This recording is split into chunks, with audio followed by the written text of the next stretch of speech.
Está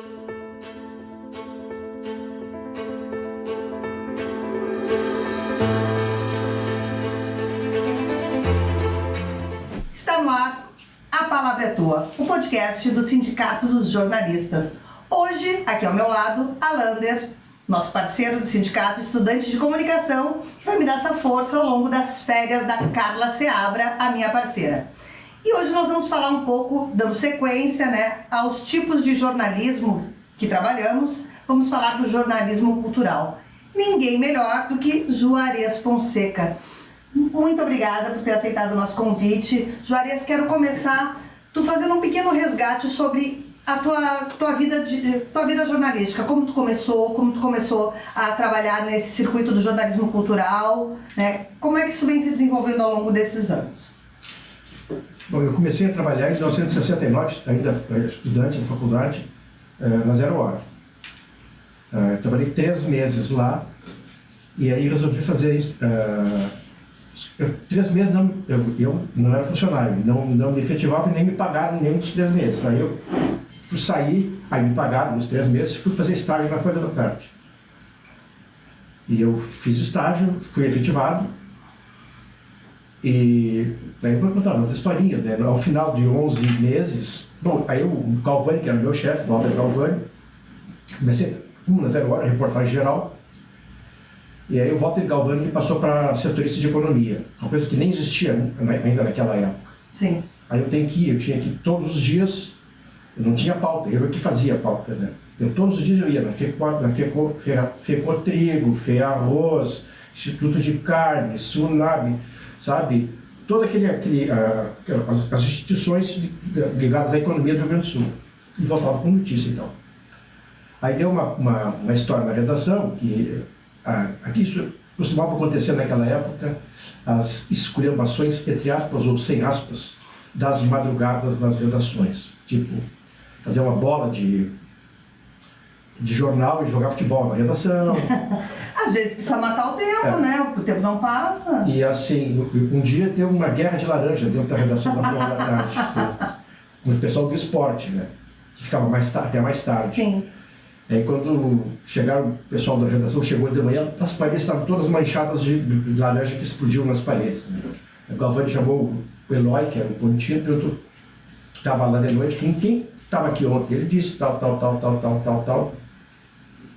E eu, porque estava um pouco antes, mas saí, meu nome foi junto. Aí o Galvani soube que eu não estava lá e disse assim, eu vou desfazer a tua demissão. Todos foram demitidos, né? Eram 8. Entre eles, por exemplo, Edgar Hoover, que era um cara super conhecido, um puta repórter, né? Aí o governo me chamou e disse, olha, eu soube que tu não estava lá na historinha da madrugada, então eu quero te dizer que eu vou te demitir, eu não vou te demitir, tá? Aí eu perguntei para ele, e os outros não vão ou não vão ser demitidos? Não, os outros vão, então eu quero ser demitido também com eles. Fui solidário. Aí, como eu já fazia um jornal do professor Gaúcho, chamado CPG, depois Exemplar, o jornal durou de 67 a 73, e era um jornal, uma escola, foi uma coisa importantíssima assim, para nós, né? E eu fazia impressão na Zero Hora. E aí, estavam querendo repórter de economia, me chamaram para ser repórter de economia na Zero Hora. Eu entrei para fazer economia, mesma coisa da Folha da Tarde, e aí daqui a pouco eu não gostava daquela história, nunca foi do meu feitio fazer economia, não gostava, né? Números de coisas, entrevistar General Gastão Pereira dos Santos, não sei quem, sabe, o cara da SUNAB, não sei o quê, entrevistar governistas e tal, enfim, não gostava muito.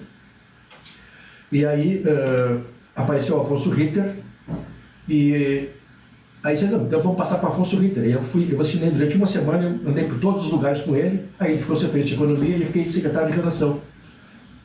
Eu também não gostava, porque eu tinha que baixar a matéria, e, enfim, e estar lá às 10 da manhã, fazer uma reunião, sair às 11 da noite, aquela coisa assim. E aí quando foi criado o caderno de variedades, porque antes não tinha o caderno de variedades na Zero Hora, foi criado em 72, por aí, 71, 72, agora não me recordo o ano certo. Eu disse para ele, eu quero ser o editor desse caderno. Então, o Lauro Schilling, que era o diretor, então tá, pega o caderno e vai editar o caderno e tal. E eu comecei, eu gostava muito, né? Porque eu baixava as colunas do Gasparotto, do Saul Júnior, que era Clubes, da Célia Ribeiro, tinha a revista ZH, que já existia. E era o caderno diariamente, mas a revista ZH, que o editor se responsabilizava. Tinha uma equipe boa, né? Que foi crescendo e crescendo com o tempo, bem diferente de hoje.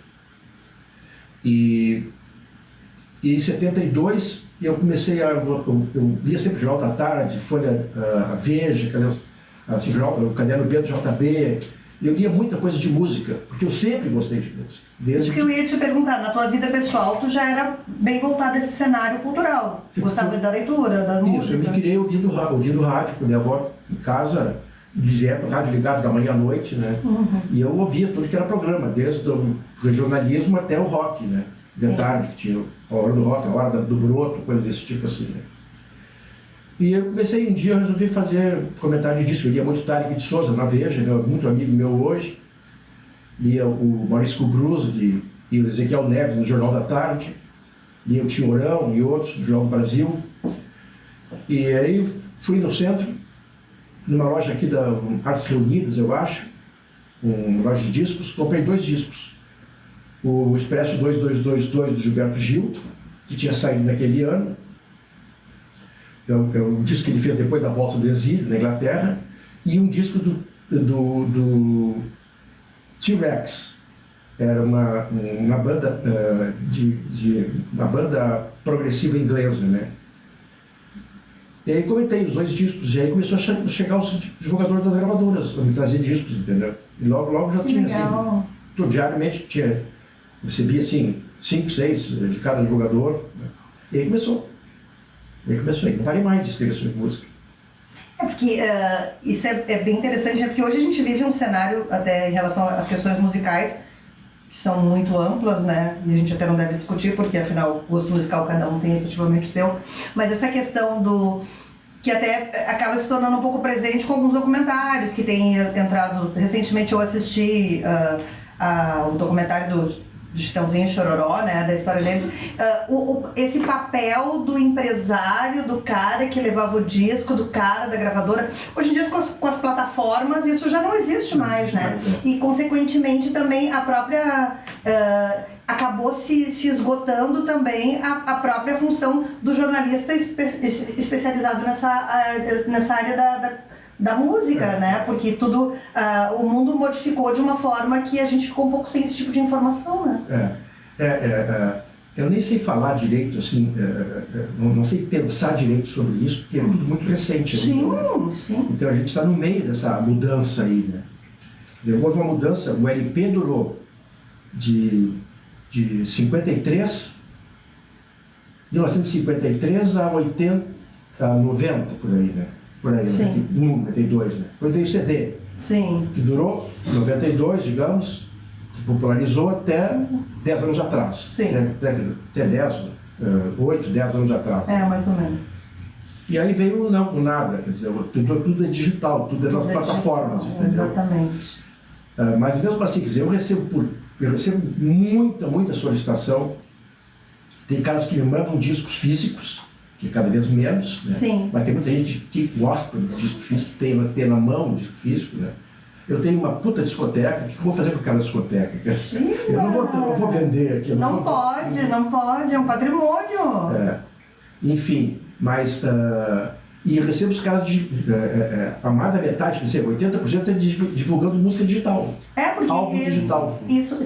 Mas aí esse álbum digital hoje, o próprio músico divulga ou essa figura do... Porque a minha pergunta não é bem em relação ao... Porque o nosso papel de jornalista sempre persiste, né? Mas a coisa se movimenta de uma forma que hoje em dia o próprio músico ele tem mais acesso a te mandar um e-mail. Mas normalmente tem muitos músicos que fazem, principalmente aqui do Rio Grande do Sul, que me conhecem e tal, né? Fazem isso, Mas também tem divulgadoras aqui, tem umas divulgadoras já com bastante experiência, como a BP Baumgartner, que já está há mais de 20 anos nessa história, né? E, enfim, ela é ótima. Né? E tem várias outras, muito boas também, normalmente são meninas, né? Ou moças, senhoras. O tempo vai passando e a gente vai modificando o termo. Mas de fora vem muito divulgador, que já era divulgador de discos. E que se adaptou. Shows e que divulga isso. Mas o diferencial básico que tem, embora, por exemplo, no compacto, no LP, já tinha o compacto simples. Sim. Que antecediam a saída dos 12. Do long play, que era com 12, 6 de um lado, 6 de outro, né? Sim. Basicamente isso, né? Então saía antes, assim, e lançava para testar o mercado um compacto simples, que era uma música de cada lado. Depois, com o CD, acabou esse negócio de compacto simples, entendeu? Não tem um CD de 2 faixas, sabe? Claro, de repente até podia ter, demo, tinha fita demo, CD demo, para ouvir antes de sair o LP, o CD de verdade. Sim.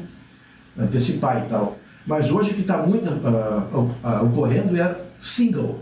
Sim. Os caras divulgar, e tem divulgadora para divulgar o single. Olha, fulano de tal lançou um single hoje e tal. Mas tu imagina se uma pessoa que escreve sobre música vai ficar escrevendo sobre single. Uma música, entendeu? Não, é muito... E nesse caminho também, eu acabei me lembrando, e óbvio que tu sabia disso melhor do que eu, que é bem a tua área, nessas mudanças também teve o período que se lançava CD e DVD, né? CD e DVD, E também tinha uma divulgação grande sobre isso, né? Que eram aqueles shows, né? Eles são, o CD veio um pouquinho antes, logo veio o DVD, porque o DVD antes era fita, sim, VHS, né? Sim. E agora, o que tem hoje? Às vezes em quando sai um DVD, mas é muito raro também. Muito raro. E esse mercado de vídeo, onde é que está? Tá na internet, tá no YouTube. Ou se não efetivamente no YouTube, em outras plataformas, né? E até se a gente pega um contexto cultural assim, dos anos 70, né, professor Juarez, como foi a sua parceria com as rádios, por exemplo? Porque nos anos 70 as rádios tinham um papel fundamental, né, nessa divulgação dos músicos, dos artistas e do agitador cultural, o jornalista como agitador cultural, assim. Na verdade, quer dizer, eu cheguei a fazer um comentário semanal na Rádio Gaúcha, de tarde, falando de shows, provavelmente da movimentação musical da cidade e cultural da cidade. E eu também participei de um programa do Jornal do Almoço, uma época, também falando sobre isso. E outro programa que fiz a TVE, a mesma coisa também, sobre o cenário da música e tal, né? Mas, por exemplo, eu nunca tive a relação com os divulgadores de gravadora que as rádios tinham, entendeu? Tu vai perguntar agora, de repente, sobre uma coisa que se chamava jabá, né? Que era os disc jockeys, os DJs, os comunicadores, receberem, como é que eu vou dizer assim, mimos, entendeu? Para tocar o disco, tocar mais o disco, entendeu? Claro que isso aí, num filme sobre o Zezé de Camargo e o Luciano, tem isso. Começar as músicas dele começaram a tocar nas rádios e tal, né? Então isso aí fazia o que aumentava a venda dos discos de uma maneira grande, né? Que era o que as gravadoras viviam. Sim. E começou também a promover a questão do show. Porque até o início dos anos 70 não tinha muito show assim, circulando pelo país, internacional, nem nacional, nem menos internacional, né? Os primeiros são dessa época, os artistas que revelados pelos festivais de música, Chico Buarque, Gilberto Gil, Caetano Veloso. Antes, os shows eram feitos por artistas de sucesso dentro dos bailes dos clubes. Porque clube é outra coisa e acabou. Né? Sim. Sabe? Ainda tem Leopoldino Juvenil, ainda tem Gondoleno, Sojipa, União, mas Petrópolis não existe mais, Teresópolis não existe mais. E os que existem não tem mais aquilo que, sabe, aquela coisa que tinha antigamente. O baile com um show especial, sabe? Os bailes da reitoria eram famosos e tal, sempre tinha um show. Eu fui na comissão de calouros da Universidade Federal, Em 69 a gente trouxe o Chico Buarque para fazer o show do Baile dos Calouros. E no ano seguinte o Edu Lobo. Então, quer dizer, os shows eram lá.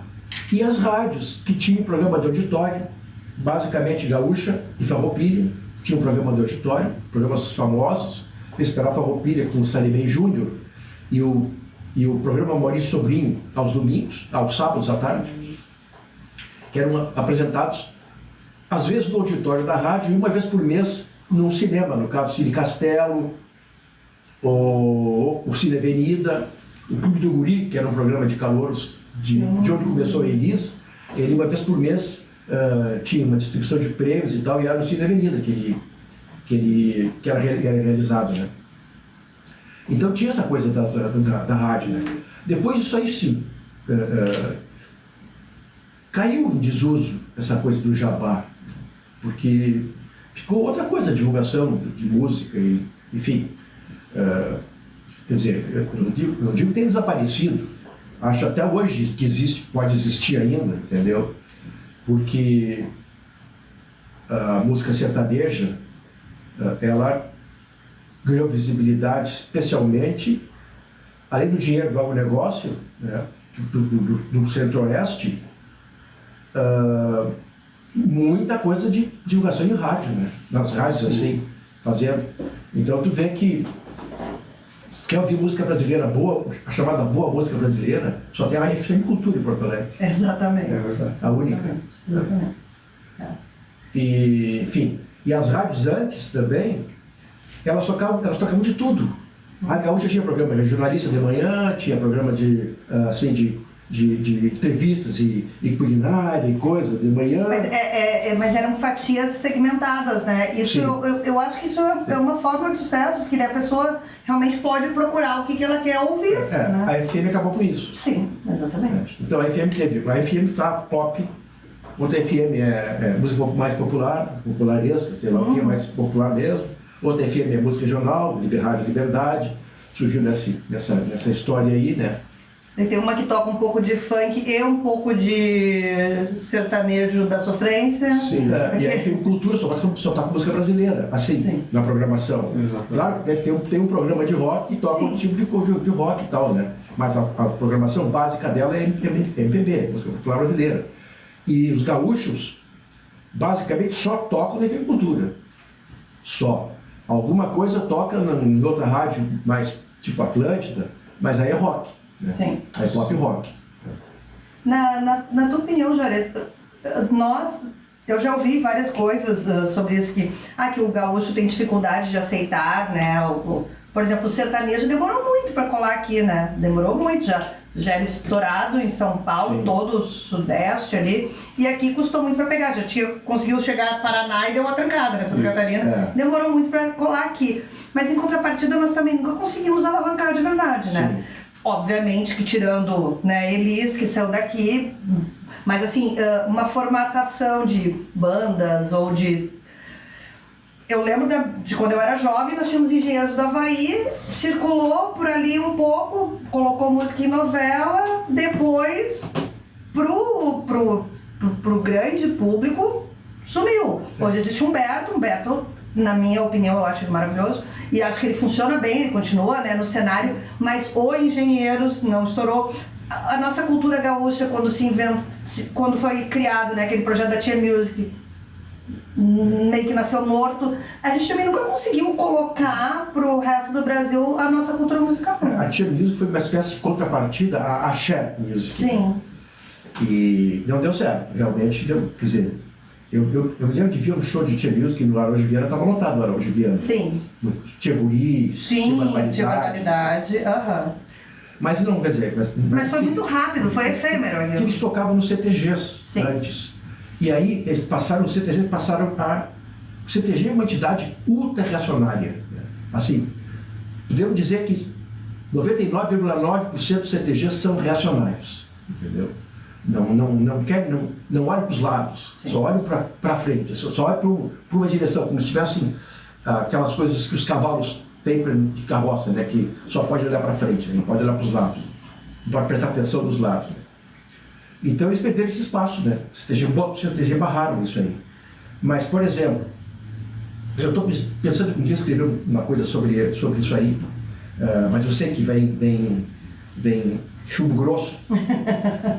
Eu já fiz uma vez, escrevi na coluna da Zero Hora sobre os festivais que já foram ótimos. Sim. E abriram um mercado fantástico para música, e não só para música, para produção de erva mate, produção de roupa campeira, roupa gauchesca. Que tem todo o entorno, né? Todo o entorno, né? Isso é economia da cultura. Exatamente.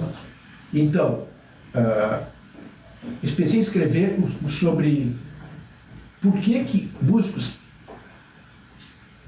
fora daqui, qualquer pessoa do Brasil que ouça Vitor Ramil, Bebeto Alves, Nelson Coelho de Castro, sabe que é gaúcho. Sabe, gaúcho. Obviamente gaúcho, entendeu? Mas, por exemplo, nunca o CTG chamou Vitor Ramil para tocar, para cantar no CTG, entendeu? Nunca.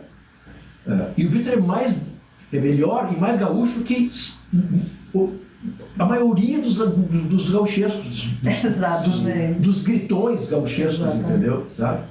Só que ele fica de fardamento sempre, né? E não convidam. Mas, assim, por exemplo, o Vitor é um cara que nunca foi popular no sentido de vender milhões de discos e de tocar, ser sucesso de rádio e tal. Tem uma música dele, Joe, que foi sucesso em rádio, e alguma outra, assim, né? Mas não é um sucesso. Agora, ele, teatro médio, ele enche em todo o Brasil. Ele tem um público em todo o Brasil, entendeu? É um público bem informado, que sabe, que conhece. E Humberto toca do Teatro Amazonas até até não sei aonde, todo o Brasil. Né? A Adriana Calcanhoto saiu daqui. Boa referência. Quer dizer, assim como a Elis, ela nunca saiu daqui para fundar um CTG no Rio de Janeiro, né? Como a Elis dizia. Né? Toda vez que a Elis ia a Porto Alegre, cobravam dela, que ela não era gaúcha, ela tinha abandonado o Rio Grande do Sul, coisa desse tipo assim, coisa mais idiota, né? Mas, por exemplo, mas claro que dentro dessa regionalismo tem caras maravilhosos, sabe? Como Luiz Carlos Borges, como Jerônimo Jardim, como Renato Borghetti, como muitos mesmo. O Borghetti é um cara que toca em qualquer lugar do Brasil também, entendeu? E põe público legal. E a Mandu Costa? Jamandu, sim. É um cara internacional, o Borghetti também já é um cara internacional. Ele fez agora há pouco uma excursão pela Áustria, pela Itália, fez 10 apresentações lá. Jamandu vive no mundo, vive no Japão, sabe? Mas é engraçado que esse recorte, né? Quando a gente fala de outros padrões musicais que vem para o sul, a gente vê uma coisa assim espalhada aqui, tentando se colocar. Os nossos não, sobe assim devagarinho, e muito sobe e muito bem, mas às vezes não são nem lembrados pelos próprios gaúchos que estão muito bem colocados, onde eles conseguem desenvolver trabalho. Não é uma coisa massiva, assim, né? É um que outro. Tem que dá exemplos. O exemplo é um exemplo. Borghetti, Vitor Ramil, outro. São exemplos que a gente dá espaços. Engenho do Havaí, surgiram nesse contexto também de um Rio Grande do Sul muito ativista político também. O rock gaúcho, por exemplo, pega as bandas TNT, essas bandas mais tradicionais do rock, eles acabam fazendo alguma ponte, né, com o tradicionalismo também, de certa forma, assim, com o bairrismo, né? Às vezes sim, por exemplo, o Ultraman fez isso, né? Sim. Mas, por exemplo, agora saiu um livro, 100 Grandes Álbuns do Rock Gaúcho, que é um livro fantástico, sabe? É um álbum grande, capa dura, sobrecapa, todo colorido, um papel acetinado, uma produção fantástica, assim. E foram um grupo de pessoas que votou cada um em 10 álbuns. E o Cristiano Bastos e o Rafael Coni, que são os caras que trabalham todo esse negócio da confecção, ficaram 3 anos fazendo esse livro. E a gente não acredita, porque são 100 discos que eles pegaram, mas eles não pegaram assim só o Engenho do Havaí, e o Defala e o Replicantes. Lá nos 100 álbuns, o rock gaúcho está Nelson Coelho de Castro, está Vitor Ramil, está Bebeto Alves, está Antônio Villeroy, está tudo isso, entendeu? Lá, entendeu? E tem, assim, mas eles escolheram 100, tá? 100. E em cada página tem uma foto do álbum, da capa do álbum, uma página ímpar inteira, assim. E embaixo tem 3 indicações assim, ó. Ouça também. Aí tem 3 discos que ele sugere que ouça também. Como aquele, por exemplo, na capa do disco do Liverpool, o grupo Liverpool, ou do Bicho da Seda, da Unicórnio, que é o mesmo que mudou de nome, aparece um dos discos que aparece para ouça também, Zé Flávio, que é o cara que morreu agora, semanas atrás, entendeu? Que lançou um único disco e aparece lá. Então são 100 mais 3, interessante. são 400, são 400 discos indicados. E eles têm ainda uma parte que é as mulheres da música, tem outra parte que é os negros, negritude, e tem mais não sei o quê. Então a gente não tem ideia, e não tem, mas regionalismo não tem, o que entra lá é o Borghetti e alguma outra coisa, assim, tópica, né? Mas tu vê, só de pop, de MPB, tem 400 discos lançados dos anos 70 para cá. Né? É muito. Então isso é um baita movimento, né? É um movimento incrível que tem aqui. Sim. Mas é a mesma coisa da literatura. Quem é o escritor gaúcho conhecido no Brasil inteiro? Diz aí. Mário Quintana. Mário Quintana, Érico Veríssimo e Luciano Veríssimo. Quem mais? Caio Fernando Abreu, verdade. Agora o Daniel Galera um pouquinho também, que está começando a sobressair. O João Gilberto Nola um pouco. Mas, por exemplo, o Luiz Antônio de Assis Brasil, o Josué Guimarães e muitos outros não são populares no Brasil. São poucas pessoas que conhecem, só mesmo quem gosta de literatura, interessa pelo assunto e tal, né? Senão não é assim, massivo como é, sabe? E como o Luiz Fernando, que aliás fez 87 anos ontem, agora esses dias aí, né? Então, é isso também, né? Quer dizer, a literatura também. Os gaúchos são muito voltados para dentro de si. O Rio Grande do Sul é muito voltado para dentro de si próprio. Né? Ele é muito autossuficiente, sabe? Claro, isso aí é uma coisa, é uma discussão interminável, essa aí, sabe? Do gaúcho voltar para si próprio, que não sai daqui, e que não sei o quê, e é o negócio do separatismo, sabe? E toda essa coisa de identificação com prata, né? Com Argentina e Uruguai, né? Porque esse gaúcho piochado é o que tem também lá na Argentina, né? Sim. E tem um pouco no Uruguai também, sim, né? E aqui toca chamamé, como lá, entendeu? E milonga, como lá, sabe? Então, tem a fronteira, né? Mas é uma discussão interminável por que o Rio Grande do Sul não interage com o Brasil. Pois é. Eu tive uma experiência, né, quando eu trabalhei no Canal Rural, final dos anos 90, que o Canal Rural tinha um programa musical que eram de 2 irmãs, Célia e Selma, que eram paulistas. Sim. E tinha um programa de música... Era uma dupla, né? Dupla, isso. E tinha o Neto Fagundes, né, que na verdade era um programa que iniciou o Neto nesse circuito de apresentador de televisão, que depois ele acabou indo pro Galvão Crioulo. Eu comecei editando e depois eu dirigi esse programa dele no Canal Rural há um tempo. E eu não conhecia nada de música regionalista. Tudo que eu conhecia eu aprendi ali com o Neto, com o Borghetti, extremamente gentis e tudo. Mas todo esse circuito tradicionalista, ele é muito fechado. Eu ouso dizer que ele é muito machista, né? Já que eu sou a única mulher da mesa. Mas assim, talvez eu nunca fui desrespeitada, sempre fui muito respeitada, inclusive... Eu prefiro dizer outra coisa. Diga. Tu és 33,3% da mesa. É verdade. E eu sou 33,3% e É verdade, é verdade. Porque assim, eu me lembro que eu comecei a caminhar nesse cenário muito desconfortável, porque é tudo muito realmente aqui, né? E claro, como eu convivia com o Neto, o Borghetti, que já eram mais jovens, já eram de uma outra geração, me abriram caminhos. Eu sempre, quando eu comecei a dirigir o programa, sempre fui muito respeitada, me pediam orientações e aceitavam as coisas que eu dizia. Mas realmente esse nariz torcido para os guris que não usavam a bombacha tão larga criou a Tia Music e matou a Tia Music, né? E alguns excessos e considerações de que não pode esse instrumento ou aquele instrumento, ou até às vezes a mulher tá ou não vestida de tal forma para entrar no CTG, afasta as pessoas, né? E nos rotula de uma maneira não muito simpática, inclusive para o resto do país.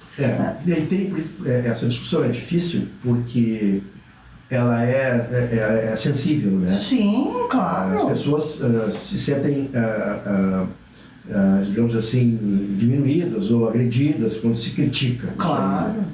Eu, por exemplo, costumo criticar essas boinas que passaram a usar de um tempo para cá, né? Que não existia. Eu digo assim, pô, mas se vocês não defendem tanto as tradições, como é que vocês aceitaram essa coisa que não é da tradição? Muda uma coisa, mas não muda outra. E é umas coisas horrorosas, sabe? Eu comparo com, sabe o que é um disco de arado? Eu comparo aquele, é um prato de bateria, é uma coisa assim, um troço parecido com aquilo na cabeça, entendeu? Então tem isso, quer dizer, aí pode. Aí pode, Mas outra coisa não pode. Não pode. Essa coisa da bombacha, larga ou estreita. Sabe? Exatamente, de estar de alpargata ou tá de bota. Não pode. A mulher com a saia longa, ou a mulher de bombacha, né, também. Eu me lembro, eu circulei uns 5 anos ali e tinham vários atritos até. Às vezes a mulher queria estar com uma bombacha e não podia entrar em determinado lugar. Isso aí teve um desdobramento na Califórnia, na canção. Aliás, vai começar uma exposição, já começou uma exposição sobre a Califórnia da canção na Biblioteca Pública do Estado. Interessante. Porque começaram a surgir cantores, muitos argentinos se mudaram para cá. Talo Pereira, Dante Ledesma, Lúcio Janel, que foi o mestre do Djamandu, sabe? O Daniel Torres, o Martim Coplas e vários outros. Né? Aí causou estranheza o sotaque, cantando música daqui, gaúchesca, com sotaque. Aí proibiram o sotaque na Califórnia. Então não podia mais. Esses caras, o Dante ganhou uma Califórnia com um baita sotaque dele, entendeu? De argentino. O Talo não, porque ele não era cantor exatamente, sempre botava gente, Neto Fagundes cantou músicas do Talo e outros assim, né? Paulo Geiger e outros. Mas, então, ficou aquela coisa que durou um tempo, depois se esfarelou isso aí, né? E também foi proibido chamamé, que era um ritmo exótico. No entanto, chamamé quase como daqui, porque na fronteira lá não tem isso, entendeu? Os caras estão os dois lados do Uruguai, entendeu, sabe? O povo, as pessoas... O nosso trânsito aqui é muito fácil, né? E as pessoas têm família dos dois lados, na maioria das vezes. O Léo Guarani, que era um cara que era um cara que tinha digamos assim, era um grande sujeito da música regional, um cara que tinha uma sensibilidade política também. Tanto é que ele foi super popular na época, na ditadura, junto com estudantes de São Paulo, convidaram, porque ele tinha um jornal chamado Ex, que era um jornal de esquerda, feito pelo Marcos Ferro, um jornalista gaúcho, Marcão, que já morreu. E eles levavam o Léo Guarani para fazer shows lá no ambiente universitário de São Paulo, entendeu? Ele fazia aqui na Universidade de Santa Maria também. Né?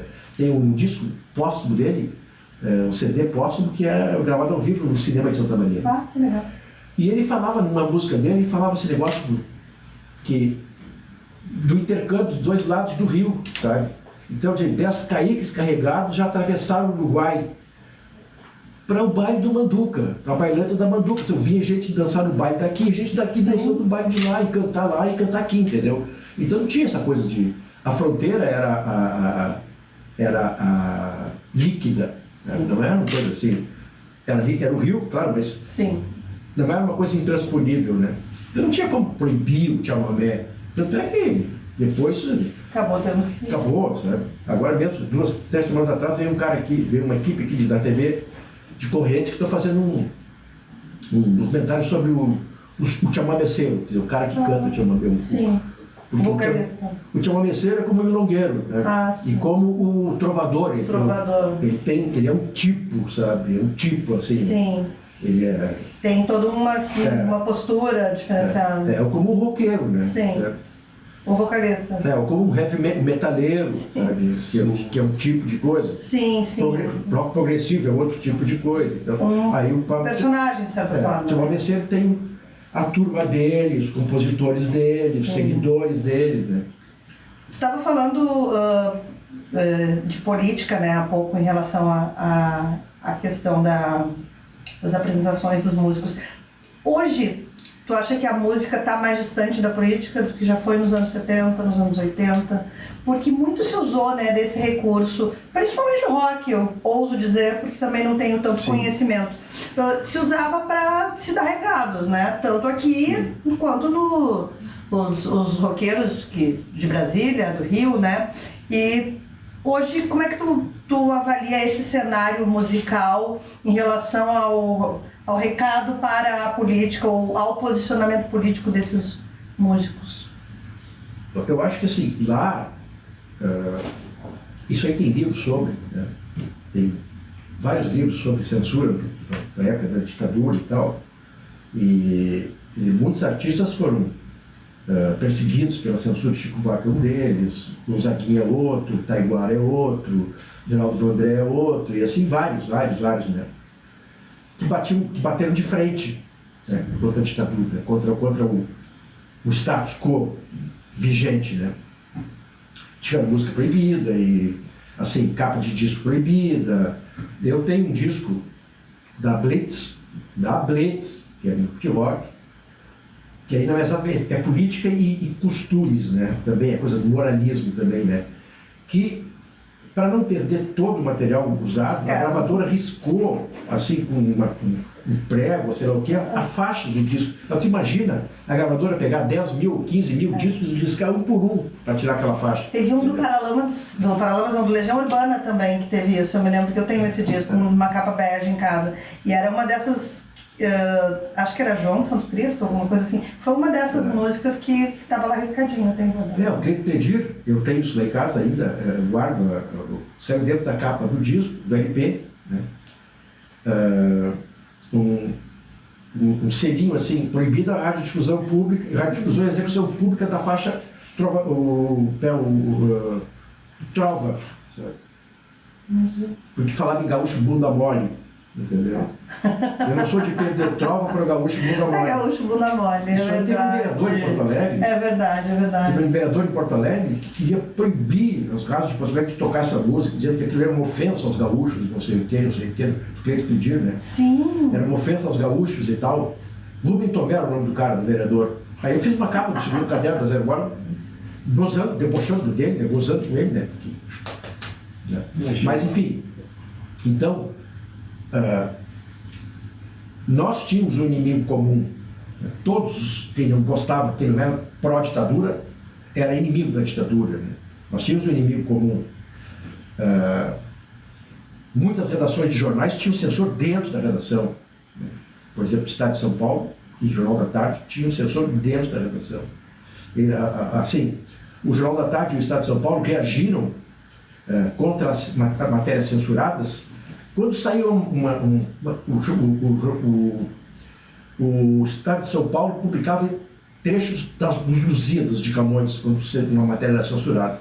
Então, quando a gente via trecho dos Lusíadas, tinha saído uma matéria dali censurada, né? E o Jornal da Tarde publicava receitas culinárias. Então, quando aparecia uma receita culinária fora da Associação de Culinária do Brasil, censura, né? Quer dizer, então sempre havia esse tipo de coisa. E outras redações, como as nossas, estabeleceram uma espécie de autocensura. Por exemplo, dá um exemplo que aconteceu comigo. No segundo caderno, na época, chamava ZH Variedades. Eu baixei um texto de um cara chamado Alfredo Greco, que é um jornalista carioca. O título do texto é Enigmas do Claro Enigma. É um texto sobre filosofia, sobre coisas que não se entende bem, não sei o que. E a foto, eu botei duas fotos. A foto de cima era um morador de rua, ou sei lá o que, deitado num monumento, e na frente do monumento tinha as armas da República. Na frente dele tinha as armas da República, o brasão da República. Sim. Sabe? Botei, mas eu não vi nada demais. não pensei que aquilo ali seria vou botar isso porque tem o brasão. Não, porque a foto já estava na revista que eu ia usar, né? Aí no dia seguinte eu abro o segundo caderno, cortada a foto, tiraram fora. Nossa. O diretor do jornal foi lá na oficina e tirou fora o brasão, fora da foto, entendeu? Tirou o brasão. Outro dia eu fiz uma matéria era uma matéria que era sobre os loucos, sobre os internos do Hospital São Pedro. E o cara fez umas fotos lá dentro.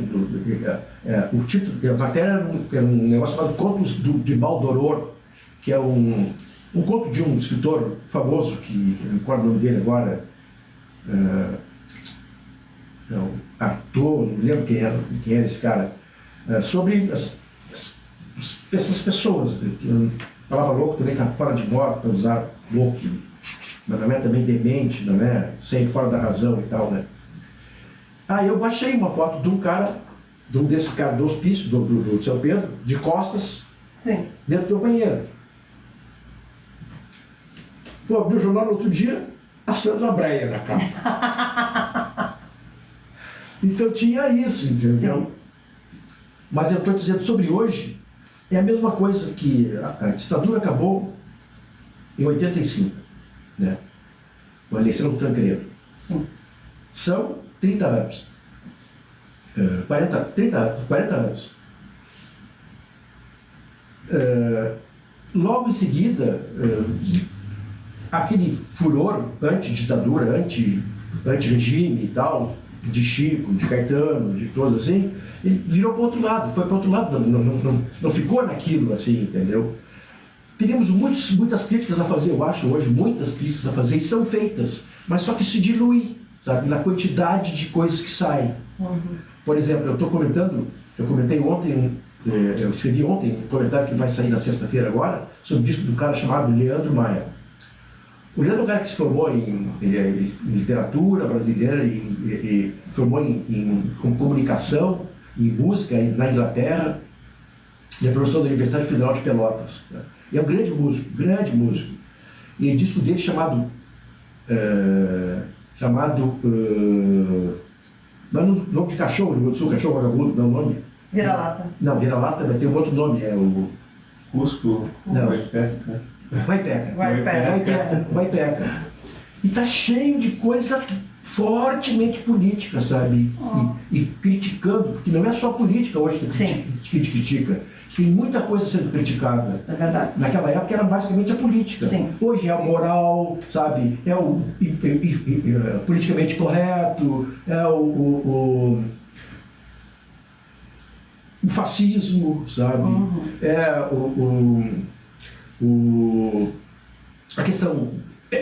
a questão sexual, LGBT, As críticas são mais abrangentes. Então, desenvolve muita coisa. São várias bandeiras, né? Envolve muita coisa. E eu até peguei hoje eu estava vendo um Rio, que é Rio, essa coisa das palavras em inglês também. Pô, que saco isso, né? De tanta palavra em inglês que a gente fica obrigado a falar. Eu estava pensando em coworking. Trabalhar em conjunto, cooperativa de trabalho, todo mundo diz coworking, né? E era um cara, um deputado que eu não identifiquei, e um militar. Né? E o militar dizendo assim, ó, que como é que ele encarava essa questão do gênero, que diziam que os professores estavam na escola, fazendo como é que é?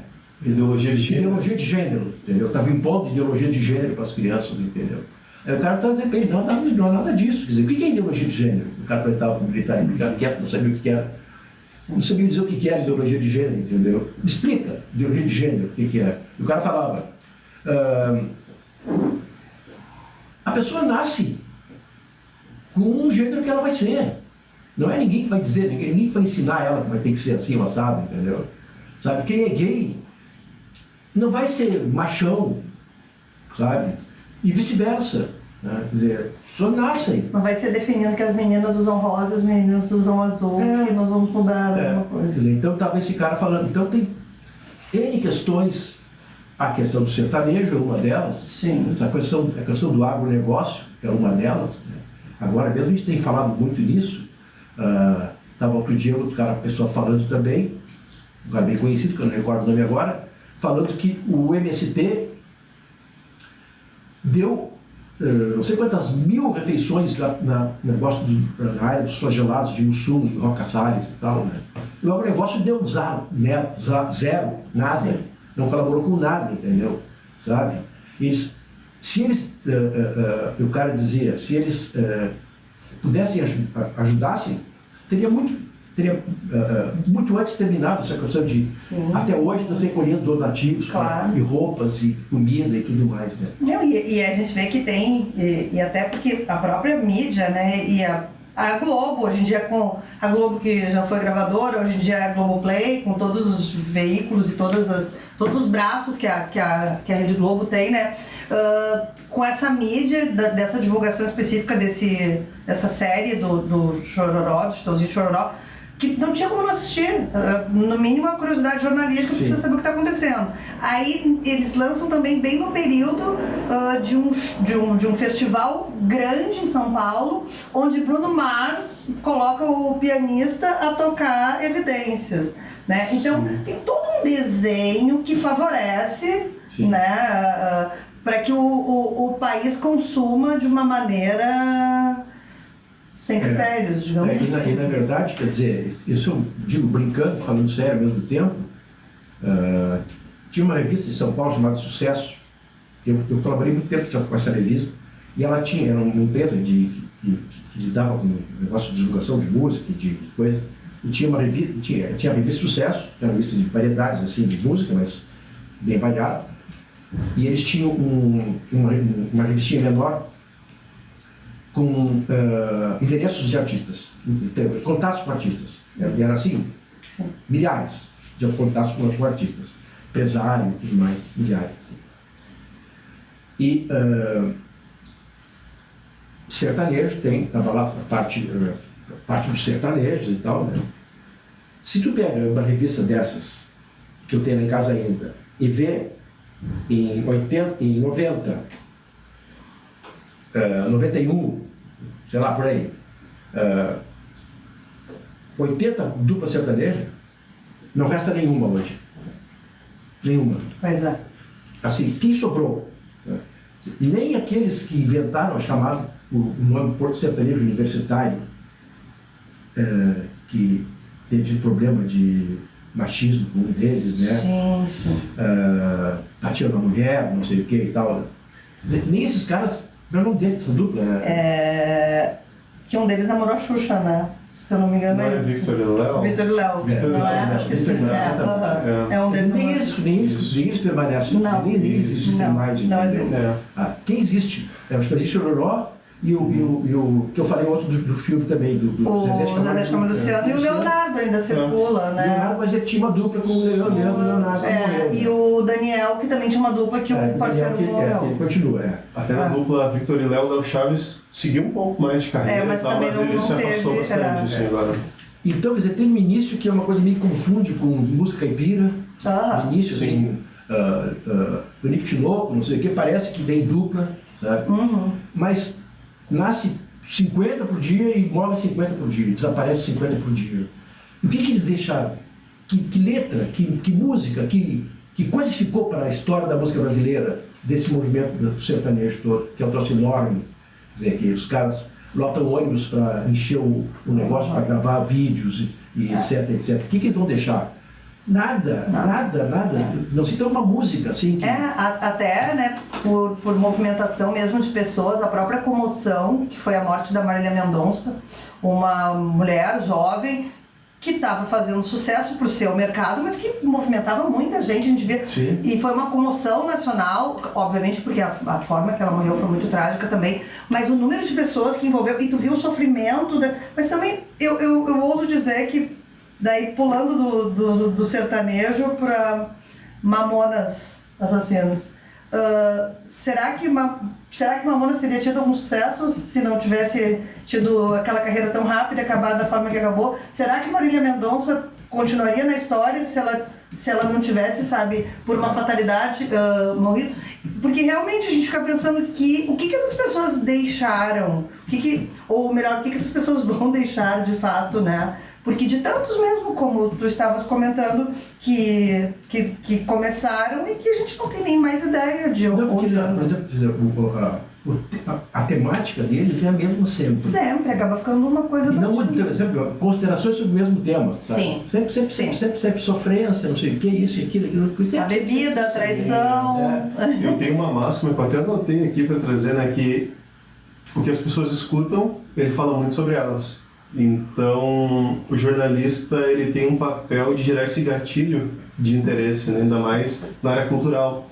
Então, trazendo um pouco desse jornalismo de resistência, do profissional que é ético, que é comprometido com a verdade, essa questão da fake news em relação àquele contexto dos anos 70, onde as pessoas acabavam se informando de uma maneira um pouco mais devagar, mas se informavam, e hoje em dia muita gente gerando conteúdo o tempo todo, e a gente não sabe muito bem o que é verdade. As pessoas lançam pautas sem apuração nenhuma. Sim. E eu queria saber a sua opinião sobre essa questão da desinformação, né? Assim, bom, uma das pautas que a gente tem que tocar de alguma maneira, não sei, amanhã ou depois da manhã, sei lá, essa é a questão da educação, né? Porque a educação no Brasil está terrível, né? Terrível. Ou a desestruturação da coisa, assim, né? do sistema educacional brasileiro. Tinha que ter uma reforma muito forte para reorganizar isso, eu acho, entendeu? Então as pessoas acreditam no que elas querem acreditar hoje. E essa questão como é que se chama, entrechoque que há entre quem diz A e quem diz B, né? A esquerda e a direita, sabe? E, por exemplo, comunismo. Ô, comunista! Nem sabe o que está dizendo, entendeu? Não sabe o que é comunista, entendeu? Sabe? Por que o cara, o comunista, o cara é de esquerda, se ele é contra o nominável, ele é comunista? E as pessoas acreditam. Não acreditam e repetem isso aí, entendeu? Falta de educação, falta de pensar, falta de raciocinar, entendeu? Eu acho que isso é um pouco... Não é só no Brasil, eu acho, entendeu? Acho que tem isso também nos outros países. Sim. Essa questão da desinformação, sabe? Da atomização da sabedoria, ou de coisa assim, que leva as pessoas a terem preguiça de pensar e de discutir, sabe? Não querem discutir. Não, eu penso assim, deu, sabe? Não querem discutir, não querem que o outro convença de que ela está errada, né? Ou que ela convença o outro de que o outro está errado, né? Então, mas eu acho que isso aí tudo faz parte, na minha opinião, assim, eu estive falando sobre isso com um amigo meu, faz parte de todo esse processo, sabe? De pulverização de tudo, sabe? Que a gente tem hoje, sabe? Na música, no negócio da venda, do comércio, da música, sabe? Está tudo meio pulverizado, sabe? E as pessoas não têm... Quem tem algum tipo de carência, não sei se eu diria, mas assim, de preguiça de pensar e tal, não quer levar adiante isso aí, não quer pensar sobre isso, entendeu? Vai ficar tranquilo, calma. Tem um monte de pessoas que a gente conhece e que eram pessoas interessantes e digamos assim, cultas e conscientes, politicamente falando, né? E que viraram, sabe? Que de repente... Como é que o cara pensa assim? Por exemplo, eu não vou dar o nome dele, mas ele era um super amigo meu, super amigo, dentro da faculdade, lá atrás. Eu fui veterano dele, ele entrou, eu estava voando à frente dele.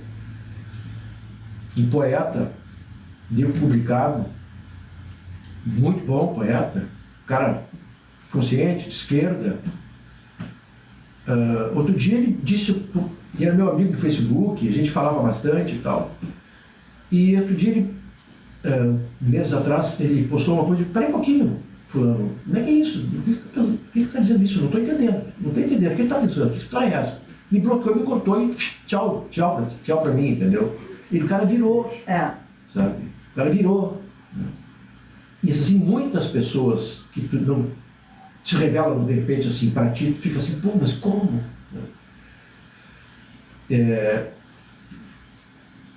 Eu acho que a gente está mesmo num momento de meio atônito. Essa coisa por exemplo, da crise climática agora, essa coisa do calorão lá para cima, e aqui chuva. Aí teve uma foto ontem, a foto está na capa do Globo de hoje, o Rio Negro está seco, no Amazonas. Rio Negro, seco, entendeu? Mas o Amazonas não é que manda toda essa chuva para cá, essa umidade para cá. Então, quer dizer, essa umidade secou o Rio Negro e veio para cá, sabe? Então é uma coisa louca. E aí os caras fazem planos para em 2050 mudar não sei o que, entendeu? Então eu estou falando, parece uma coisa de algo de louco, mas a gente está confuso. Sim. As pessoas estão confusas, sabe? Não sabem o que acreditar, sabe? Não sabem que acaba faltando um pouco de tudo, né? Porque com as próprias questões do mercado de trabalho, das mulheres muitas vezes tomarem conta e virarem chefes de família, esses filhos acabaram abandonados, né? Ou deixados em casa, obviamente, porque essa mulher precisa trabalhar para poder sustentar os seus filhos, e esses filhos acabaram porque, obviamente, a escola não mudou, né? A educação não mudou e não absorveu essas crianças para que elas pudessem continuar estudando e sendo acompanhadas, né, de uma melhor forma pela própria escola. E aí tu vai começando a criar pessoas realmente com sérios problemas de informação, com péssimos hábitos educacionais, né, educativos. Nós entrevistamos aqui no podcast, no mês de agosto, eu acho, alguns professores universitários, e aí eu estava muito preocupada, assim, quando eu me preparei para as gravações, pensando muito assim, tá, mas se a pandemia e essas pessoas que vão se formar e que fizeram a faculdade na pandemia, quem são esses profissionais que nós vamos receber no mercado de trabalho, né? E aí um dos professores me disse o seguinte, que mais preocupado do que quem eles iam colocar no mercado de trabalho, efetivamente, porque muitos nem conseguiam continuar o curso em função de tantos problemas, era quem eles recebiam na universidade. Porque cada vez eles recebiam pessoas com menos condições. Daí, e todos os professores que nós entrevistamos, professores de jornalismo, né, das pessoas não conseguirem construir textos, das pessoas não terem hábitos de leitura, porque tudo começa, né, lá na casa, onde ou mesmo tendo o pai e tendo a mãe, os dois tendo que trabalhar muito, não consegue dar uma atenção, ter o hábito de ler para o seu filho. Eu me lembro quando eu era criança, minha mãe lia para mim. Eu me lembro que eu tentei tudo que eu pude fazer isso pelos meus filhos, mas eu também tenho uma situação que eu consegui fazer isso, mas tem tanta gente que não consegue, né? E aí tu não desenvolve o hábito da leitura, daí tu não desenvolve o hábito, não, tu tem que ver a notícia, tu não tem que pegar qualquer um que está postando. Então tem várias coisas que nos levam para um caminho que, se realmente a educação não mudar, se a gente não tiver mais braços para... Eu não sou pedetista, muito pelo contrário, né? Eu não tenho nada contra, mas não é uma bandeira não é uma bandeira partidária, mas eu me lembro que eu tinha muita esperança naquele sistema do CIEPs que o Brizola tinha. Sim. E que o Colares tentou implementar aqui, né, o próprio Mané Garrincha, porque essas crianças precisavam estar em contato com o esporte, recebendo alimentação, né, estudando, enquanto seus pais estavam trabalhando. Sim, Como é que tu vai ter cultura? Em que momento essas crianças vão ter acesso à cultura, se não alguma coisa que apareceu ali na televisão, no streaming, que Não, O tal do influenciador digital, do né? influenciador Que digital. traz algo pronto. E aí, às vezes, até alguns conteúdos bem inadequados, né? Tem coisas que se perderam, né? Rumos que se perderam, né?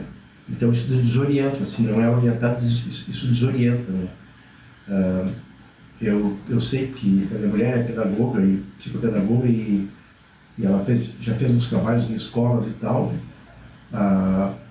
Eu não presenciei, mas eu sei de muitas histórias assim, terríveis dentro de sala de aula, de estupidez para a professora, sabe? Não ter propriamente uma aula, mas uma outra coisa qualquer, entendeu? Sabe?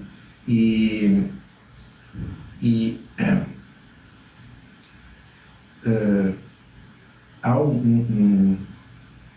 muitas crianças entram assim, nos pais depositando toda a esperança da própria escola e não Se ausentando. não tentando, eles próprios, sabe, educar, deixam solto, assim, ó. Tu vai pra escola, tu vai aprender, blá, blá, blá, vai cair na vida e tal, sabe? Então isso é tudo uma consequência, né? Mas tu falou uma coisa assim aí, que eu lembrei também, de professores de jornalismo. O jornalismo, com esse negócio de, por exemplo, o Jornal do Brasil fechou, não existe. O Sul aqui é só digital. Só digital. Tem outros jornais no Rio Grande do Sul que é só digital, outros no Brasil que é só digital. Ou seja, a pessoa, se antes, com uma distribuição, o Rio Grande do Sul tinha vários jornais grandes em circulação, sabe? Ele perdeu o Folha da Tarde, perdeu o Folha da Manhã, né? Por exemplo. Esses jornais eram encontrados aqui, ali e acolá. Agora o cara tem que ir atrás. Certo? E as tiragens dos jornais físicos caíram drasticamente, tipo de 500 mil para 80 mil. Assim, esse tipo aí. Né? Então, tu vê que a redução de páginas dos jornais, Sim. A redução da página na parte cultural, por exemplo, é fantástica. Né? O negócio chegou a ter 16 páginas. 12 e 16, agora está em 4. Imagina. Enfim, o que as faculdades, que esperança as faculdades dão dos seus alunos de mercado de trabalho? Não, e isso foi bastante debatido aqui com os professores que estiveram aqui. Eles tentam, na verdade, até teve um professor que comentou, eu acho que foi o Schroeder, que entre tantas modificações que a FAMECOS tinha feito, tinha uma cadeira que se dedicava ao TikTok. E aí o outro comentou sobre o ambiente, que o ambiente acolhedor, que tem cadeiras, que tem puffs, que tem não sei o quê. Mas isso nos leva muito a essa reflexão. Ok, aquele ambiente está perfeito, né? E que tipo de profissionais nós vamos colocar no mercado? E que tipo de... E o que esse mercado tem para essas pessoas entrarem, né? Quais são as brechas? Afinal, as pessoas... Porque também uma coisa que muitos falaram, que os alunos pedem muito cadeiras de empreendedorismo, porque eles querem até a formação, que aí a gente pode até entrar numa outra questão que é muito cara para nós, né? Que é o fato do nosso diploma não ser mais exigido, né? Para o exercício da nossa profissão, que com a PEC do diploma podemos tentar resolver isso, né? Que as pessoas, mesmo assim, muitos alunos estão procurando a faculdade, mesmo faculdades particulares, para ter o diploma, mas eles querem ter o seu canal, o seu mercado, mas daqui a pouco não tem mercado mais para todo mundo. Porque nós somos profissionais da época onde nós tínhamos o desejo de trabalhar. Estou no jornal aqui, eu sempre gostei mais de televisão, eu tinha vontade de trabalhar na RBS, trabalhei na TV, trabalhei no Canal Rural, trabalho, hoje em dia eu ainda sou funcionário da TV Record, mas nós tínhamos veículos, coisas específicas, né?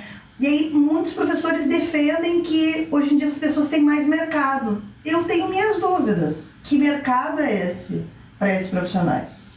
Porque assim também, cada um tem o seu blog, ou seu jornal pessoal, sabe?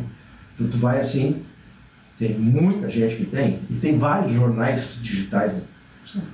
248, né? 248, Sul 21, tem muitos. E os blogs não tem anúncio. Para ter anúncio tem que ter 100 mil inscritos, visualizações ou coisa parecida, para ir para fora. Sim.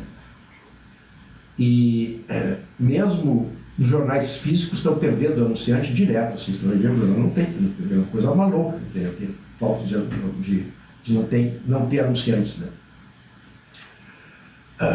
Pois é, eu não sei onde é que vai terminar isso, onde é que pode chegar isso, porque não pode, cada um não pode ser o seu próprio, eu sou jornalista e eu sou o meu jornal e o meu canal e sou eu, entendeu?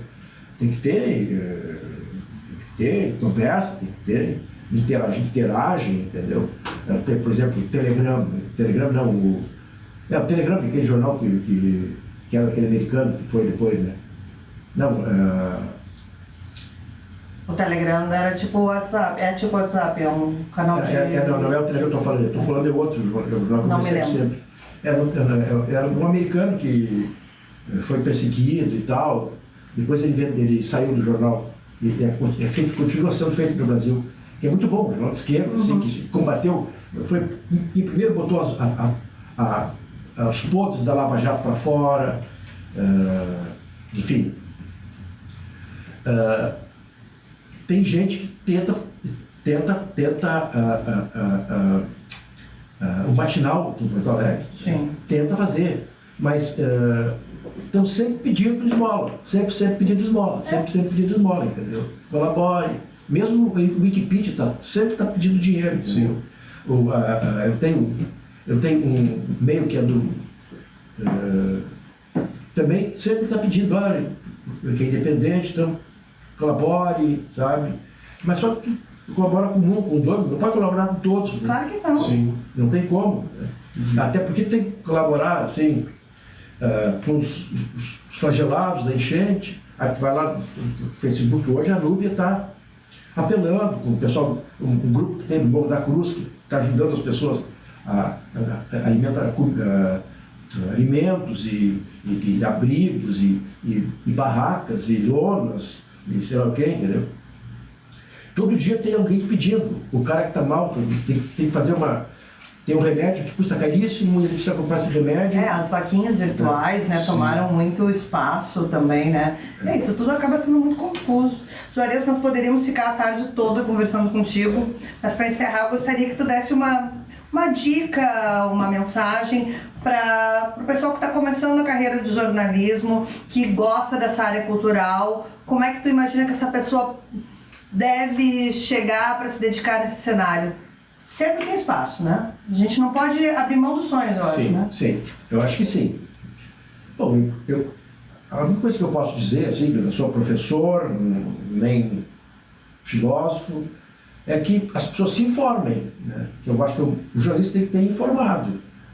E se informar, o que é? É ouvir, no caso da área de cultura, ouvir música, sabe? Ver cinema, ler literatura, sabe? Se informar, procurar diversidade das consumir, informações. Né? Consumir, de uma certa forma consumir, né? Ir ao teatro, sabe? Enfim. Aí, claro, eu tive a sorte de cara vir na redação com um monte de discos que eu levava para casa, eu ouvia e comentava. Agora o cara tem que ir atrás, entendeu? Tem que buscar, tem que saber quem é o Rubel e quem é a Isa. É verdade. Quem é o João e quem é a Anitta, sabe? Mas, sabe? E isso é difícil. Porque outro dia, assim, eu tenho uma neta de 13 anos, tá? A Nina. Saiu naquele caderno Zero Hora Feed, a capa com vários shows que já tem em Porto Alegre, da Senhora Oliviana, não sei o que, blá. Conhecia, de 10 fotos eu conhecia 9. Eu conhecia uma, quero dizer. Aí perguntei para a Nina, quem conhece as pessoas? E ela, conheço todas. Ela, com 13 anos, sabia coisas da música que eu não sabia, entendeu? Sim. Sabe? Aí, por exemplo, eu levei ela para ver o Almôndegas.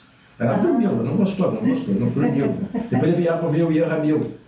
eu gostei mais desses do que dos alunos. Viu? Mas eu acho que a gente não pode desistir. Eu acho que a gente deve incentivar, né, que eles conheçam um pouco de tudo, né? Porque senão fica só também no que está na prateleira, né? Que é o que está na capa do jornal, que é o que está vendendo. Mas eu acho que é o mesmo dilema que tem, né, do estudante de jornalismo, tem o estudante de publicidade também, né? Sim. Sabe? É a mesma área, né? É a mesma faculdade, sabe? Sim. E eu não sei como é que vai se resolver essa questão. Vamos esperar, né? Para ver o que vai acontecer. Vamos ter fé, né? Primeiro, começando pela nossa PEC do diploma, vamos garantir os nossos direitos e seguir firmes. Muito obrigada, Juarez, foi um prazer. Obrigado para vocês. Obrigado. Obrigado.